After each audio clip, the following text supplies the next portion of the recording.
Imagine a kitchen table at 2 in the morning. Two people sit across from each other, exhausted, locked in an argument, about a crisis they both desperately want to solve. Yet they might as well be speaking entirely different languages. When families watch a loved one spiral into addiction, the immediate instinct is to search for a lever to pull. They want a clear, direct path to fix the situation, usually relying on the tools they know best: expectations, personal accountability, and sheer willpower. This diagram illustrates the persistent disconnect in how these two groups describe the exact same problem. On one side, families frame their frustrations around words like control and choice. On the other side, the individuals experiencing the addiction are using a different vocabulary, words like coping mechanisms, underlying conditions, and brain health. Because they are operating within separate conceptual frameworks, the communication breaks down. A family's well-meaning attempt to demand accountability is heard by the other person as a denial of their medical reality. Every plea and piece of advice gets lost in translation. This creates a wall of mutual resentment. The family feels ignored, the individual feels judged, and finding a path forward becomes difficult because neither side feels the other actually understands the mechanics of the problem. The most common mistranslation happens around the idea of willpower. For decades, the default assumption has been that addiction is a moral failure, a bad habit that someone could break if they tried hard enough. This scale represents a more accurate medical picture. Heavy blocks of genetics, environment, and unresolved trauma completely tip the balance. Biological and environmental pressures simply outweigh the individual's capacity for willpower. It isn't a lack of effort, it's an imbalance of forces.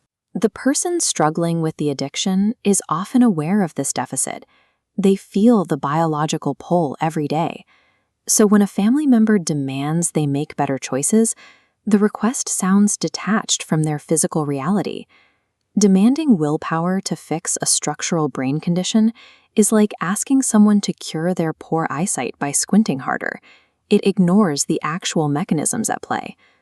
When the demand for willpower fails, families often escalate to the next logical step in their framework: severe ultimatums and confrontational tough love. This feedback loop shows why that strategy frequently backfires. Human neurology rarely responds well to a cornered threat.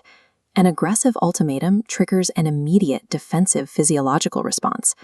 The harder the ultimatum pushes in, the larger the wave of resistance pushes back. This dynamic has shifted the focus toward compassionate boundaries, a framework that replaces aggressive confrontation with firm, consistent, and supportive limits. Shifting to this model doesn't mean a family is lowering their standards or accepting bad behavior. It changes the delivery method to a frequency that a recovering brain can process and respond to. This brings us to a third major point of friction: the concept of relapse. In a traditional framework, a relapse is viewed as a definitive failure, a broken promise that ruins all previous progress. This graph, mapping recovery over time, shows how modern medicine reframes that event. Recovery is rarely a perfectly straight line. A relapse, highlighted here as a sharp dip, is understood as a common data point, indicating support strategies need adjustment. Viewing setbacks this way allows families to treat these moments objectively, replacing the emotional sting with a practical assessment. Adopting this modern vocabulary does not mean a family should abandon clear boundaries or quietly endure the destructive impact of a person's behavior.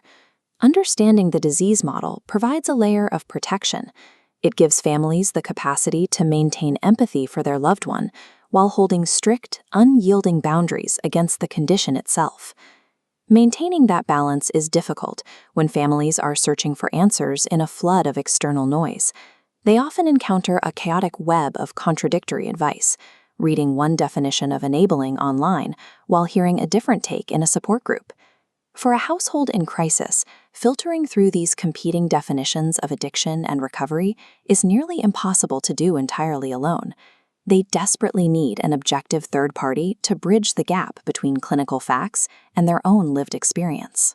Counselors are increasingly taking on the role of translators for the entire household, reconciling the family's intuitive understanding with the nuanced language of recovery. Resolving this breakdown requires a skilled mediator, someone who fluently speaks the emotional language of the family and the clinical language of the condition. To be an effective mediator, an addiction professional has to know exactly what families are reading and hearing outside the clinic. They need to stay updated on how public definitions of recovery are shifting in real time.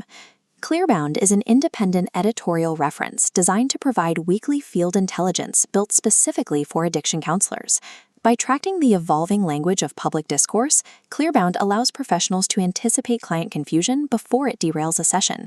It equips counselors with the data needed to navigate complex family dynamics with precision.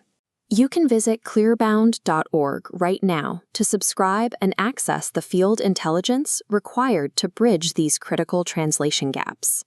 Equipping professionals with the right information is the first step to pointing a household paralyzed by conflict toward a unified path to recovery.